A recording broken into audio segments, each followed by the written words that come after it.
nombre del Padre, del Hijo y del Espíritu Santo. Amén. Del libro del profeta Miqueas. Señor Dios nuestro, pastorea a tu pueblo con tu cayado, a las ovejas de tu heredad, que permanecen aisladas en la maleza, en medio de campos feraces. Pastarán en Basán y en Galaad como en los días de antaño, como cuando salimos de Egipto y nos mostrabas tus prodigios. ¿Qué Dios hay como tú, que quitas la iniquidad y pasas por alto la rebeldía de los sobrevivientes de Israel? No mantendrás por siempre tu cólera, pues te complaces en ser misericordioso. Volverás a compadecerte de nosotros, aplastarás con tus pies nuestras iniquidades, arrojarás a lo hondo del mar nuestros delitos, serás fiel con Jacobo y compasivo con Abraham, como juraste a nuestros padres en tiempos remotos, Señor Dios nuestro. Palabra de Dios.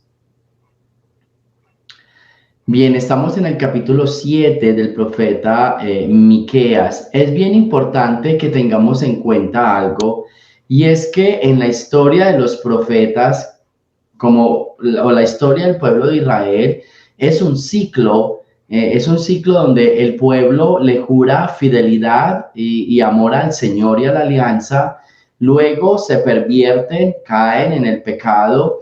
Después reciben un castigo, no de Dios, sino como una consecuencia de esa caída. Luego viene el arrepentimiento y el renovar las promesas que Dios les había dicho, y después viene el perdón del Señor.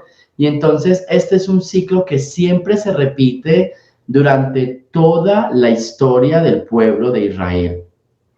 Cuando uno lee la palabra de Dios, uno se da cuenta de eso. Dios llama al pueblo, el pueblo le jura amor eterno, fidelidad a la alianza, caminan, se contaminan con otras personas, caen adorando falsos dioses, reciben la consecuencia de eso, y en medio de toda esa consecuencia, que es como un castigo para el pueblo, se arrepienten, se acuerdan del Señor, recuerdan todas las palabras que el Señor le dijo, que el Señor pues les dijo, renuevan toda esa promesa, vuelven donde el Señor, le piden perdón y el Señor nuevamente lo recibe, los perdona y restablece la alianza. ¿Por qué les digo esto? Porque si este es el ciclo, entonces muchas de las profecías caminan en ese ciclo. Entonces por eso yo les decía qué capítulo estoy leyendo, porque seguro ya en este capítulo 7, listo, ya el pueblo está otra vez renovando la alianza. Ya vienen de haber caído, ya vienen de haber sufrido las consecuencias de ese abandono a la ley, de ese abandono al Señor, y ahora están otra vez recordando que el Señor es compasivo, que el Señor se va a volver a compadecer de nosotros, aplastará con tus pies nuestras iniquidades. Entonces, si se fijan en ese ciclo, entonces cuando leamos los profetas tengamos en cuenta siempre eso. Por eso es bien importante decir qué capítulo es. Ok, 7. Y más o menos uno dice, ¿cuántos capítulos tiene Miqueas? Tiene como 7, tiene como 8. Ok, ya está al final. Ya están en la parte donde se arrepintieron, donde están buscando otra vez al Señor. Donde están buscando otra vez al Señor y están renovando todas las promesas del Señor. Y está bien, no pasa nada. El Señor los va a recibir y los va a perdonar. A nosotros, ¿en qué nos sirve esto? En que el Señor siempre nos perdona, pero yo diría que cuando uno sabe esta historia, no es justo que estemos jugando con el amor de Dios. No es justo que estemos manipulando ese amor y lo estamos colocando en tentación, porque no sabemos si siempre vamos a alcanzar a arrepentirnos, no sabemos si en alguno de esos castigos nos vamos a encontrar con la muerte, no sabemos si siempre el Señor va a estar ahí para perdonarnos. Entonces aquí el punto de esto como enseñanza para el día de hoy, no juguemos con el amor de Dios. No pongamos a prueba ese amor. Si bien es cierto que Dios nos ama, que Dios nos perdone, que siempre está dispuesto a ayudarnos y a darnos todo, también es bien cierto de que si somos conscientes de todo esto, pues entonces tenemos que amarlo, pero sin jugar. porque a veces nosotros tomamos a Dios como un juego. La frase que de pronto a muchos les gusta, el que reza y peca, empata. El que reza y peca empata, y no debiera de ser así. Realmente, si yo soy consciente del amor de Dios, entonces yo me voy a esforzar por amarlo siempre, por estar con Él siempre, y no por estar jugando a que hoy me porto bien, mañana me porto mal, pasado mañana me porto bien, después me porto mal.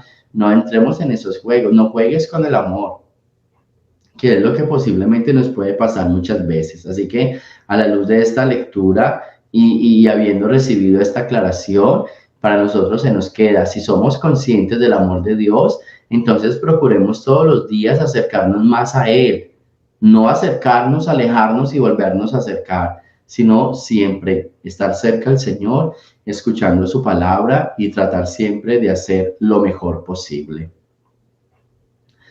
Del Santo Evangelio según San Mateo. En aquel tiempo, Jesús estaba hablando a la muchedumbre cuando su madre y sus parientes se acercaron y trataban de hablar con él. Alguien le dijo entonces a Jesús: Oye, ahí fuera está tu madre y tus hermanos, y quieren hablar contigo. Pero él respondió al que se lo decía: ¿Quién es mi madre y quiénes son mis hermanos? Y señalando con la mano a sus discípulos, dijo: Estos son mi madre y mis hermanos, pues todo el que cumple la voluntad de mi Padre, que está en los cielos, ese es mi hermano, mi hermana y mi madre. Palabra del Señor. Bien, 2 puntos en esta lectura. Y es que muchas veces se presta esta lectura para decir que María tuvo más hijos y que aquí se refiere a los hijos de María, a los hermanos de Jesús. Bien es sabido por muchos de que en la época de Jesús no existía la palabra primos o primo hermano, sino que todos eran tratados como hermanos. Es más, aunque existía de pronto sobrino quizás, aunque no estoy muy seguro, pero creo que tampoco, no se distinguía esa relación entre primo, sobrino, tío, sino que todos eran llamados hermanos. Todos eran llamados hermanos. Entonces, ante este conocimiento, si son familiares de Jesús, pueden ser primos, ¿sí? Puede ser algún familiar cercano a Jesús, y entonces entre ellos siempre se llamaban como hermanos. Eso es lo primero que se debe decir a la hora de hablar de este texto bíblico, ¿sí? Y de hecho, tenemos varios textos, no está para mí hoy en explicarle, pero hay varios textos donde uno se encuentra con una relación entre tío y sobrino, por ejemplo, Abraham y Lot, y ellos se llamaban siempre hermanos, ¿cierto? Entonces, para aquellos que de pronto un poco se confunden, la palabra hermanos en este texto, ¿sí? O parientes, significan a esa relación estrecha de familia de Jesús que no se conocía otra palabra como se conoce hoy. Hoy tenemos muchísimas palabras para nombrar a la familia, ¿cierto? Una vez en uno de los en vivos de Oxigenación Humana hablábamos de eso. Pues nosotros conocemos primo, primo hermano, sobrino, tío segundo, tío político, entenada, cuñada, ¿sí?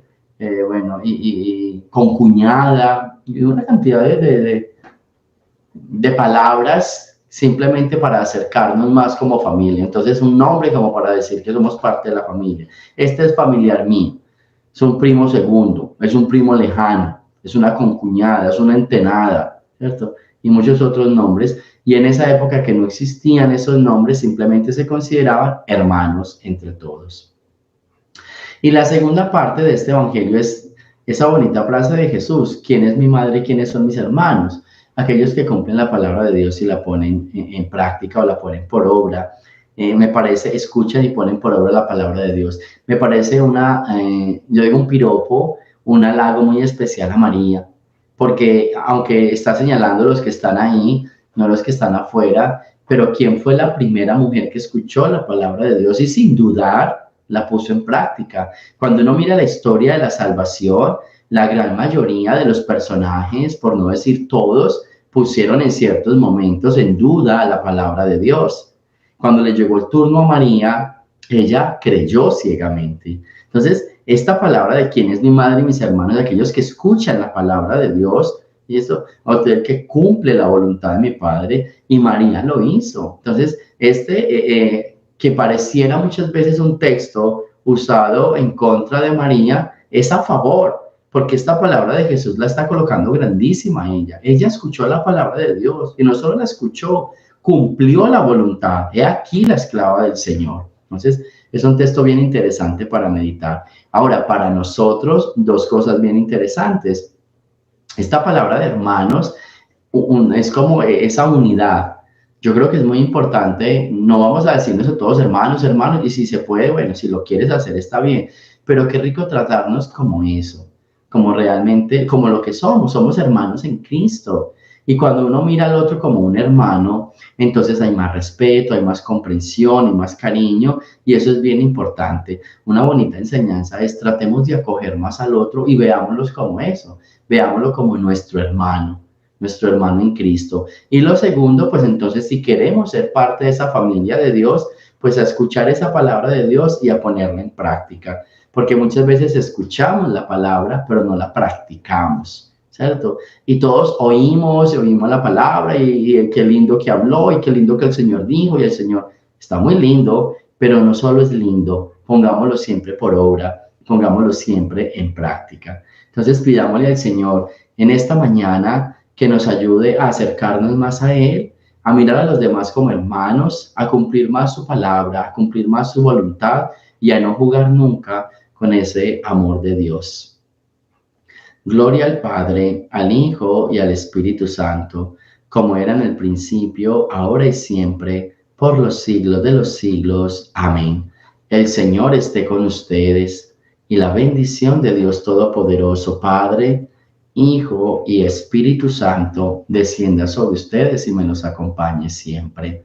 Jesús, María y José,